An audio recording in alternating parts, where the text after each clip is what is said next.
Hey Alex, what time is it? Oh, hi, Brett. It's fifth wall time. So today, Yes! yup, come on. Yay! Oh!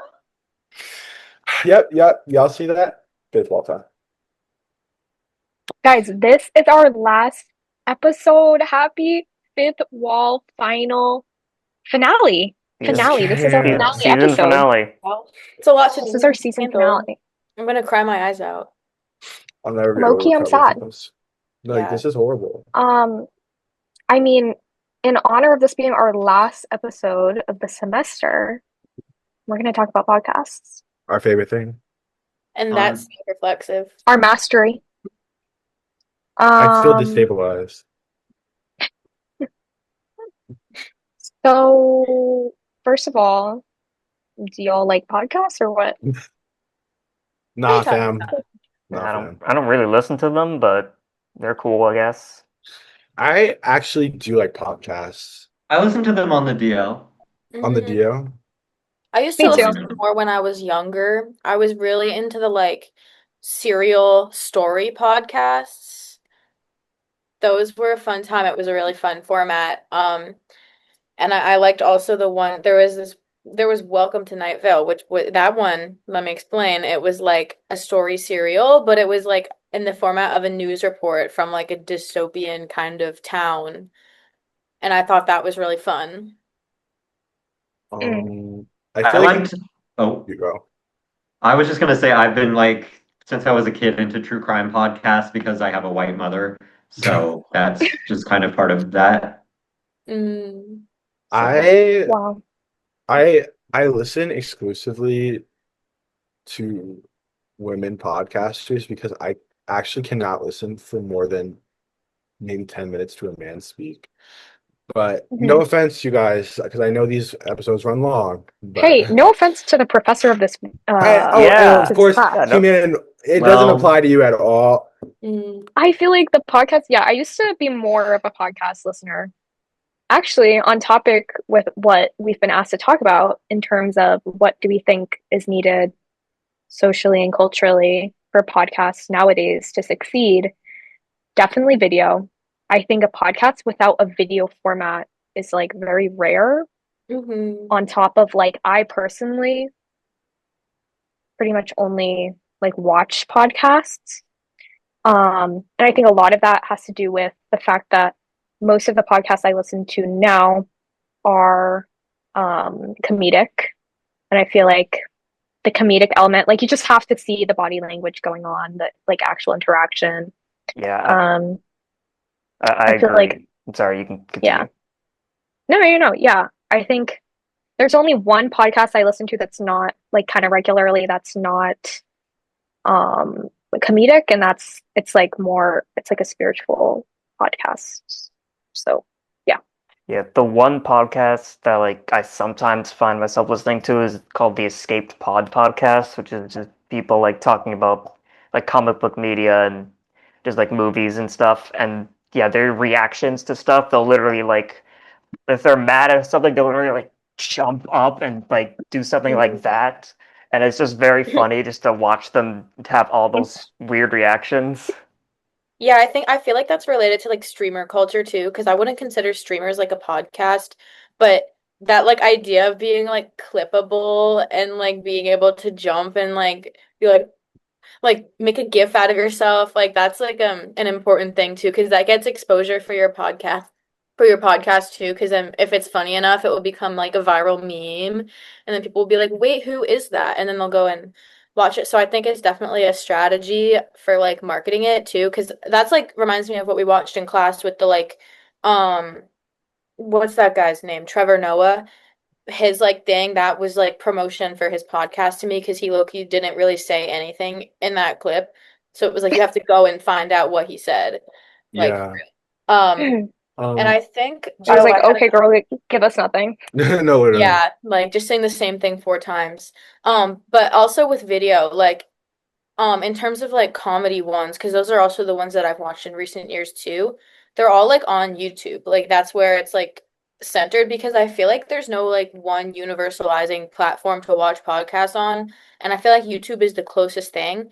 And so when you introduce like video, like that's like makes it so much easier to get into it and often be cross posted, but like ones that I've watched are like I never seek out the podcast. It's because I'm watching like a Brittany Broski video or like a Curtis Connor video, and then in my recommended will be like, now do you want to hear this person talk about anything else for like an hour in like a more informal setting? And I'm like, yeah, like I like their personality, and like those two specifically make good use of the video format, I think, because they have like mise en scène. Like they both have, well, Curtis doesn't really have a desk, but he has like his soundboard, and one of his like shticks is like making funny sound effects and like clipping things from his own videos that like are popular and like referential in his own jokes. So that kind of cultivates like the fandom thing. And then like the color scheme of like the room that he's in all matches up, and he'll have something like playing on a TV. And then Brittany Broski is also similar in that she has like this whole desk with all these items on it, and she like starts the video by like talking about whatever's around her, and she has like she frames it as like a news report or something, like that's like kind of the joke of it. Yeah, And she the has, like Broski report. yes. And she has like maps behind her, and she has like a green screen or something that she puts videos on. Which is Um all in her house, by the way, which is funny.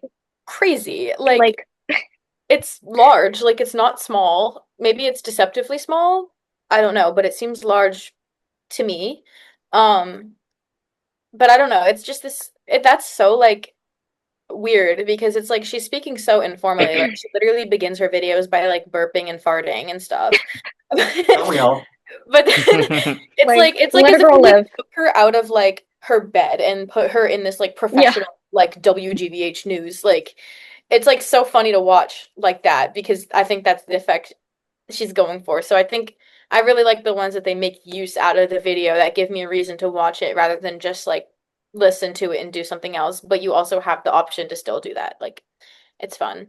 I mean, I think what's really fascinating about the spike in video podcasts lately is just like I listened to a podcast called Good Noticings, which is about just like these two female comedians who like debrief like news and pop culture every week. And they talked about how they went to an event at Spotify, or it was either Spotify or Amazon, and they went to an event and basically the marketing um like managers at these companies told them like this was before they started doing video, told them um you guys really need to invest in video because that's the only way people are going to listen to your podcast anymore.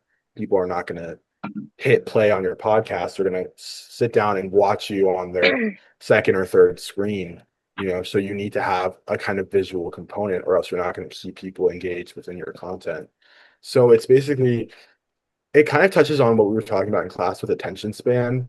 Mhm. It's like you need something visually to engage our brain. Now, you can't just have people talking about things, even if they're interesting or intriguing or fun. Even if they're intriguing or funny, you have to really visually trigger something within them that will keep them coming back for more. Yeah, related to attention span, I just had a thought that podcasts are just kind of a modern day version of radio talk shows. Because, like with podcasts, you can choose what you listen to and like when you listen to it. And then with radio talk shows, you have to like know what time they go on and what station they're on. And podcasts are a lot more accessible than radio shows are. Yeah, I had Yeah, a point I just, about that sorry. too. Sorry. Um, this because I was gonna say that like one type of podcast is like news ones, but like ones that are like infotainment rather than actual news, like they have like a very obvious bias towards like one side or the other of the political spectrum. And like that's like the appeal of like listening to that. It's like you find out what's happening and then you get it already filtered through like this perspective that kind of like removes the burden of like the critical thinking from you and like just kind of feeds it to you in a way that's very like we like to overstimulate ourselves as like we were just talking about like Family Guy here, Subway Surfers here, Manosphere podcast in the back with the video just like assaulting your eyes, like um And it reminds me too, like I think in terms of like why society receives these kinds of podcasts a lot better than like talk shows that you have to like plan to listen to. It's because like you said, you can choose and like we don't really have a monoculture in society anymore right now. And like especially with like AirPods and like the fact that yes, you can sit and watch a podcast, but you can also take it with you portable anywhere. Like you can just like you don't have to listen to whatever is around you that is previously kind of what constituted the monoculture, like whatever's playing at the grocery store or what's playing on the car radio. Like you can choose which voices you want to listen to and like you can make an echo chamber for yourself. um and I think that part of society is what really allows the modern day iteration of podcasts to really thrive, especially because too it's like on various different platforms and you can like choose like yeah, you can choose which one. Like it's not you're not forced into listening to either one. I feel like that also plays into like because there's so many different types of podcasts you can listen to, and like so many different people are doing it. Like we were talking about like in our like pre-conversation that so many celebrities have podcasts. And it's interesting that you say that you think it's like, or we all agree that it's kind of like this new age talk show almost, because I think a lot of the time it almost makes the most sense when talk show hosts go on to have podcasts.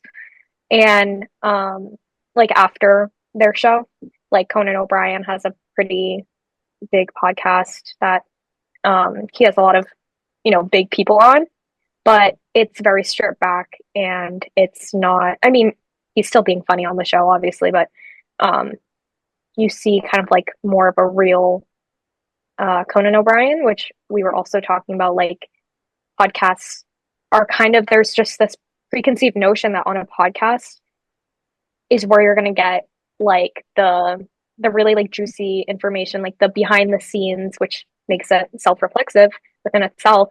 That like you're gonna get the most out of someone on a podcast, because the environment is you're just sitting down talking to someone, and sometimes the interviewer or the podcast like owner, I guess, is more famous. Sometimes the guest is more famous, but regardless, there is this dynamic that kind of like pushes the info out of like, even we do that, like not we like this fifth wall, but like when we're with our friends, like you might not want to share something with someone, but you're like, well, I'm with this person and I'm thinking about it. So like there's this TikTok I remember I reposted like months ago. This girl, it's like me when I meet someone new, so I just have to tell them my biggest secret ever.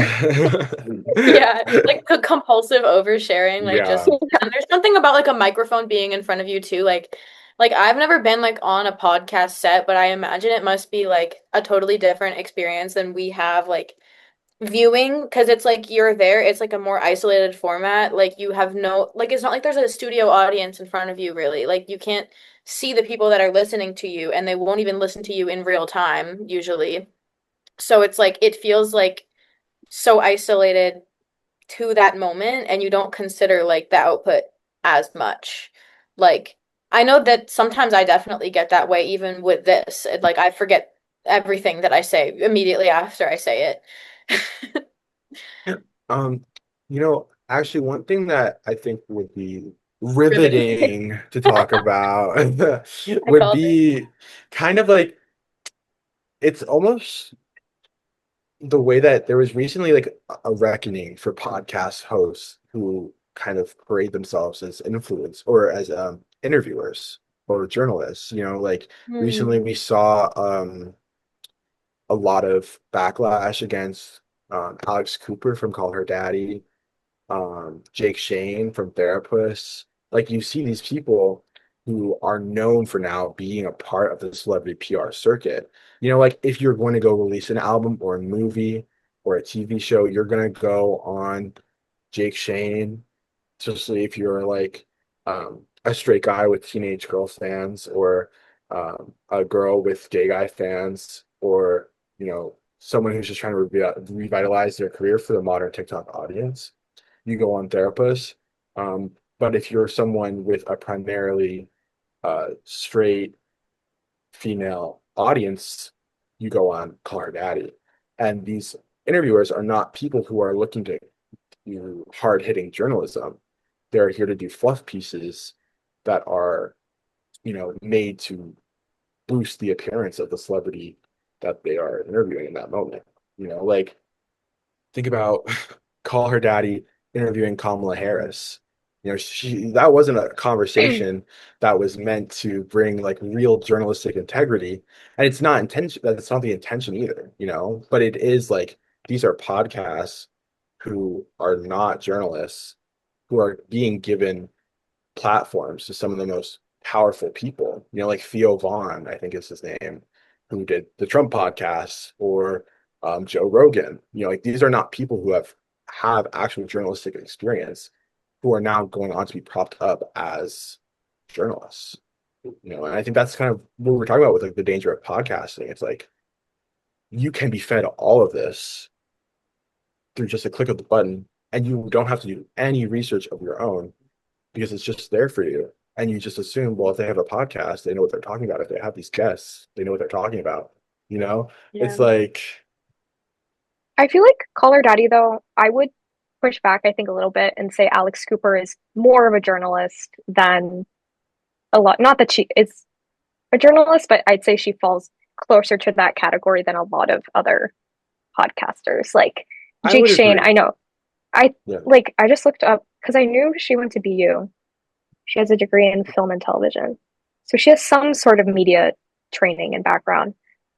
Drew Offwallow, which now I can't remember the name of her podcast, but Emergency Intercom, right? Isn't that's Drew Phillips. Drew Offwallow is like friends with Brittany Bursky and Caleb Heron. But Drew has a journalism background. Like she was a journalist before she was like an internet personality. And so like I think I enjoy like Alex Cooper's really good at asking questions. I would agree. Yeah. But I did see that Jake Shane did a Rolling Stone interview, and the guy was like, would you consider yourself like a video journalist? And he goes, no, I think what I do is offensive to video journalists. Like definitely. So I think I don't know. I would want to hear like Alex Cooper or someone like her answer that question because I wonder what she would say. Yeah, I mean, I don't mean to be like dismissive towards Alex Cooper, but no, she definitely does do. She really like you go on Call Her Daddy to boost your like think of like I remember the Chappell Roan interview, which I love Chappell Roan, and I love Chappell, and I honestly think a lot of the backlash against her is some of the craziest like PR smears that we've seen recently.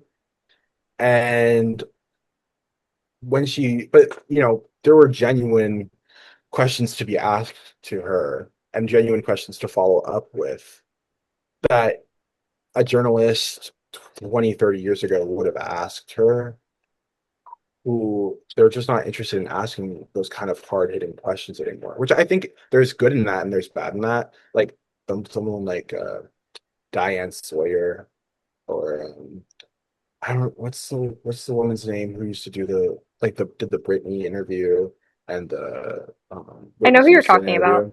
Like she would ask evil questions to female pop stars. And I'm so glad we don't have that anymore. But at the same time, only having interviewers who will ask softball questions because that's what the team has approved is so frustrating. Mm-hmm. I feel like Alex. Sorry. No, I don't mean to interject, but it just reminds me so much of like supermarket tabloids that like nobody reads anymore. But instead, we have this where they ask like a super disingenuous or salacious question, oftentimes to a woman. Yeah. To try to like. I think Alex does it in like a much like. I feel like I'm glazing Alex Cooper right now. I don't even watch Call Her Daddy that much. Like, I don't know, but I will like commend her and say I think she asks the questions people want to hear in a way that really like feels safe for like artists or like her guests to answer. But I don't like I think that happens and they feel like comfortable to do so because I feel like in my opinion it's obvious that they have sat down and already spoken to one another. like they have already formed some sort of relationship with one another or with their teams or something. So it's obviously not raw conversation. Like they know the questions that are coming.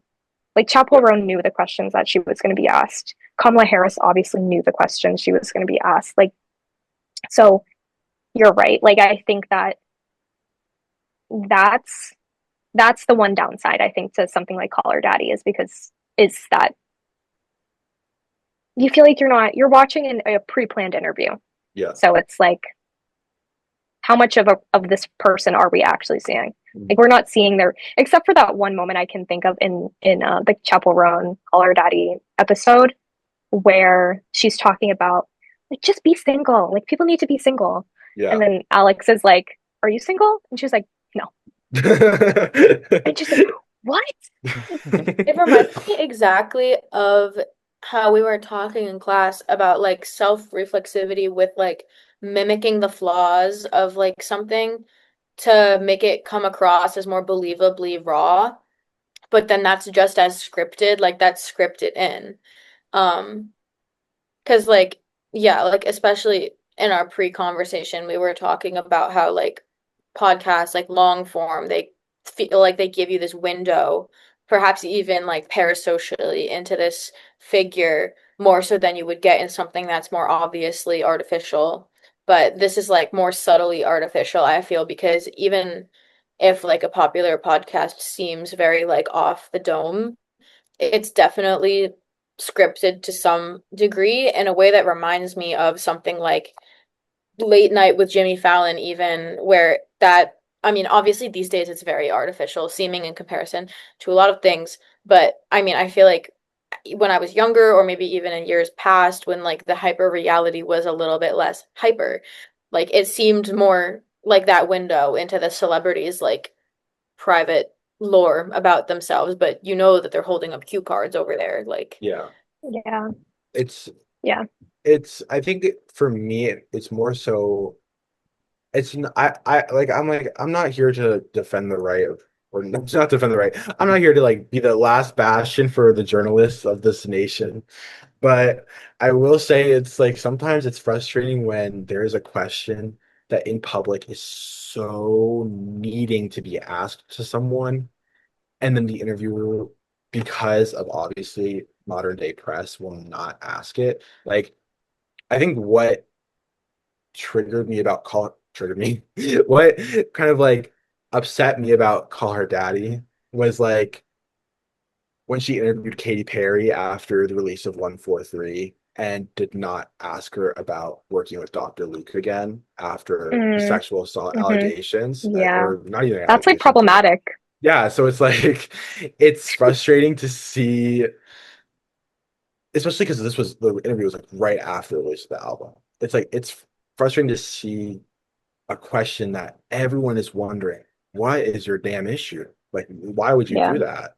You know, and then have like the rest of the interview be like puff piece like controversies that don't actually matter in the grand scheme of her career versus the one controversy that has the opportunity to taint her legacy forever. You know, but also I guess in a sense it's also good to recognize that Call Her Daddy is maybe not the platform for that. You know, it's maybe not honestly, like, I the feel like that's a speak. part of like interviewing culture at large too, because right now my whole Twitter feed is like the pit stuff because that season 2 just ended and they just fired oh my God, does anyone know how to pronounce her name? Supriya. Priya. They just fired her like unjustly and randomly, and everyone's like, this is really weird and problematic. Like, I feel like I talked about this in another episode where it's like you're firing the women of color, but like venerating the white man. Like, what's going on here? Because wasn't that the premise of the show? But then all these interviews that are coming out, like, do not really touch on that in a meaningful way that we're all wondering. And it like, I feel like it's part of interviewing culture and what we were just saying about how it's like more artificial than it wants to be seen as, and that they all kind of seem in cahoots with each other from both sides. Like the interviewer kind of passes sometimes as like this self-insert of the random viewer, but that is very much not true. That person is connected. That person is like putting on their persona of cluelessness. Like a lot of the time, I feel like they know exactly what response they want to get, even if it's not scripted and like just due to the norms of like there's different norms when you're having celebrity interactions and stuff like that. Like I feel like I could never work in an interviewing type of field, podcast or journalism, like whatever it is, because I would just be driving crazy about how fake we both have to be to each other the whole time. It's like we're not even having a conversation. Like Yeah. this is like nothing. This is fluff. That's why I feel like I wouldn't even consider like I don't like on paper it's a podcast, but I wouldn't say Call Her Daddy is a podcast because like it just feels like it doesn't even feel like you're watching one. It feels like you're watching an interview. Like and like you're literally watching 60 Minutes. But I think and we agreed about this like before we started filming that podcasts are really where you go to be like raw and like especially for women too like a lot of female comics have podcasts. I feel like personally probably more so than male comics. Like I think of like Amy Poehler and Whitney Cummings too. I don't know if you guys know Whitney Cummings, but I used to watch her so much, like especially during COVID. Um, if you don't know her by me saying her name, she is the one who interviewed Miranda Cosgrove and was like, "What's your favorite swear word?" And she's like, "Probably Oh, fuck." fuck. Like That's that's Yeah, you Whitney do cuss Cummings. a little. Yeah, Yeah, I that's do cuss a that's little. Your favorite swear. but Whitney Cummings, I'm starting not to really like her anymore because she's getting kind of red pilled. But that's like a that's like a story for Skippy. that's another talking point. It's weird that But like podcasters like are more susceptible than like other forms of media to getting red pilled nowadays. Like maybe that's she's just my like personal perception, but she's just like sorry, this is a tangent, but like I don't even know how to describe it. She's like a comic, so she'll hear the jokes made about her that are like misogynistic or like whatever. But to me, it just kind of gets to a point where it's like, yeah, I'm not. If you're a comedian, if you're a straight male comedian, I don't think that you are banned from making a joke that might come off a little misogynistic. But if it's like the only jokes you're making about your fellow comedian who is a woman, I'm like, okay, now this is just like boring. And we're nearing on. And I feel like a female comic who is like a good example of there's a line is Nikki Glazer. Because Nikki Glazer, I feel like her morals are just kind of like more out in the open. Mhm. And also she just kind of just a better comedian and can give it back to them like 10 times worse, like Yeah, she's great. I don't know. Which is funny because Whitney Cummings and Nikki Glazer are very good friends. So Really.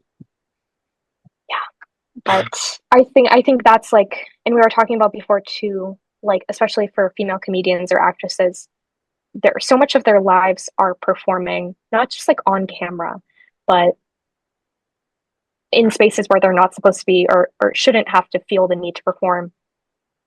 So these podcasts are spaces particularly where we get kind of like the truth out of women, like female actresses or comedians or public figures, to really expose the truth. Like think about like Oprah and is it Meghan Markle? Mhm. Or were you silent or were you Were you silenced? silenced? You would only get that like and that was a huge talking point. Like you would only get that answer out of you from Oprah. Yeah, like absolutely. like yeah.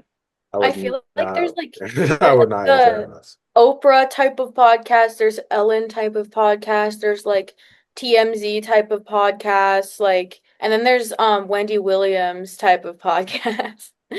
Like all of those things are very similar, but I feel like there's subtle differences in how derogatory or like uplifting they go or exposing. Like Yeah, it's like how dedicated are you to this drama?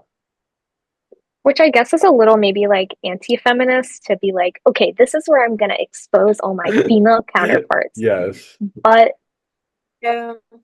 I well I think that's dependent. Like I feel like some women are like that on podcasts and then some are not. But Yeah.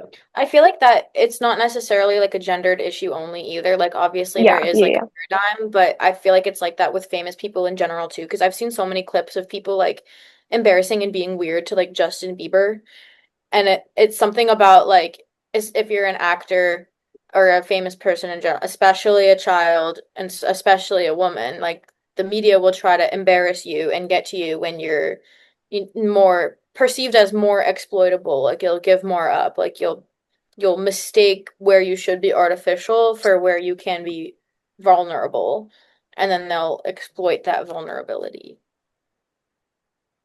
Mm, yeah.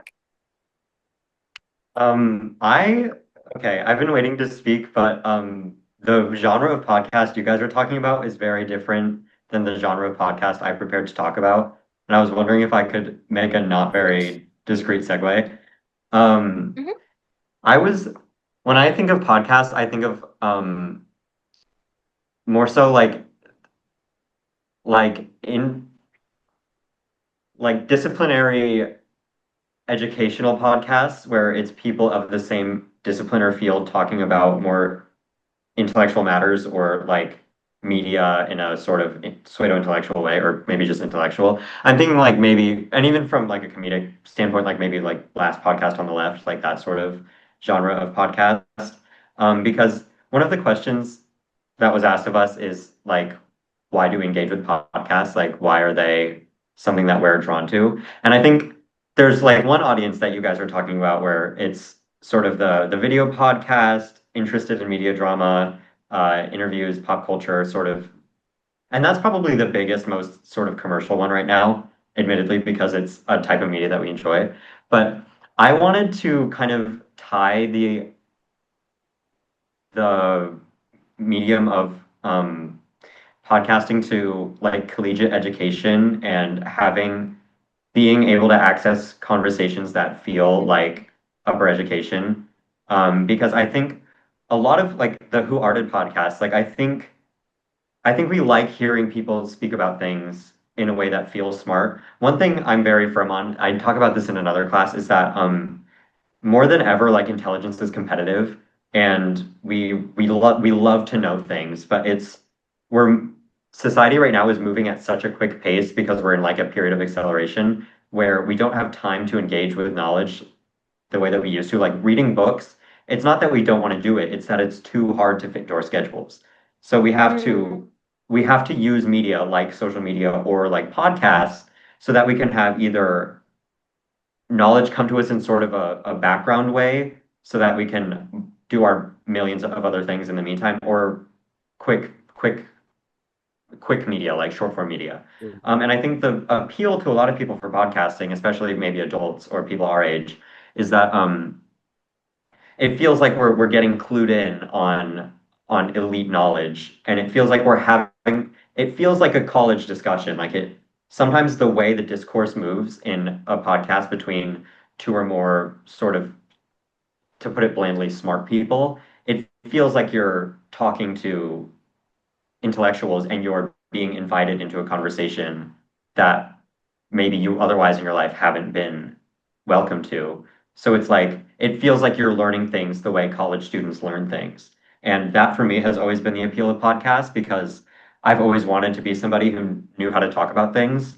And I think that's the art of podcasts versus the art of just reading about things, is that you learn how to talk about it and you learn how to sound and you learn how to interject. Like it feels like practicing for conversation in a way that's smart, and we're at a time where everybody wants to be smart because it's something you can put out there and it's something you can make evident through your voice and your appearance. And I think that's another sort of genre of podcast that appeals to people. I definitely agree with that, like, and resonate with it a lot. I think especially with like the idea that there's no decrease in like people wanting to learn more.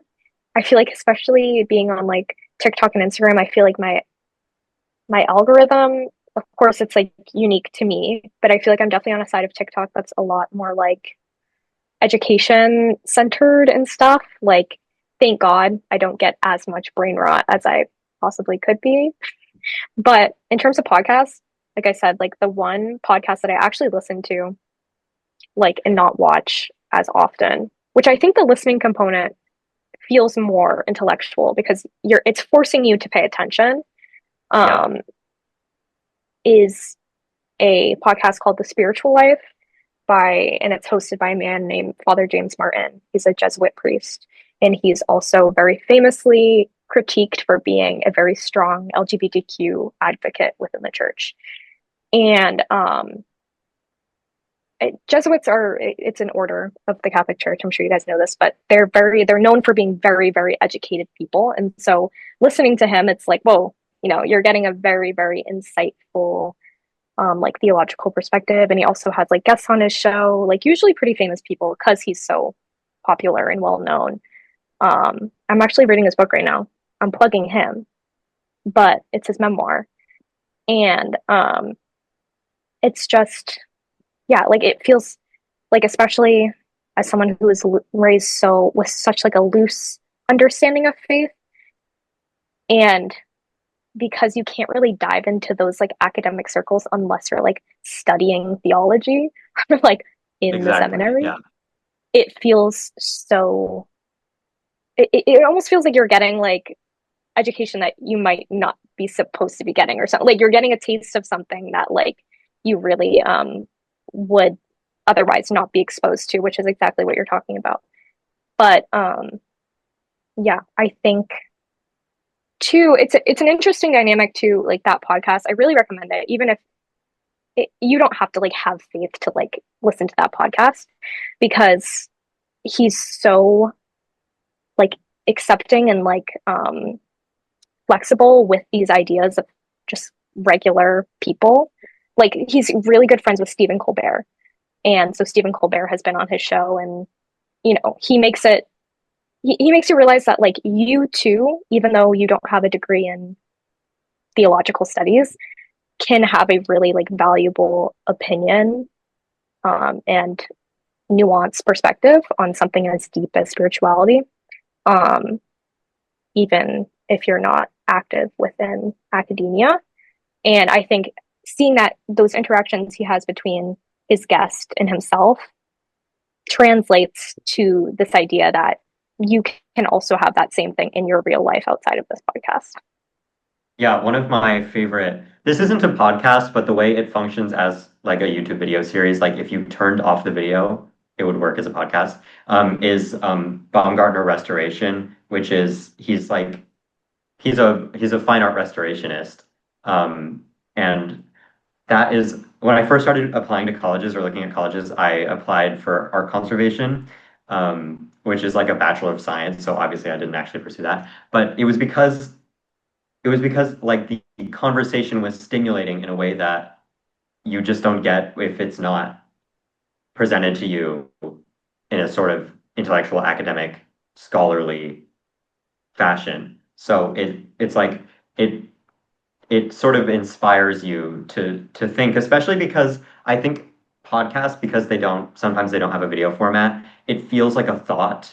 And so you have to, as you said, like you have to think about it, you have to roll it around in your head, and then it sort of mixes with your own perspective. And that's sort of the beautiful thing about having conversation in general. And then a podcast is just accessible conversation with people who know their stuff for the most part. And so then you start to know your stuff, and you don't have to spend a tuition on it.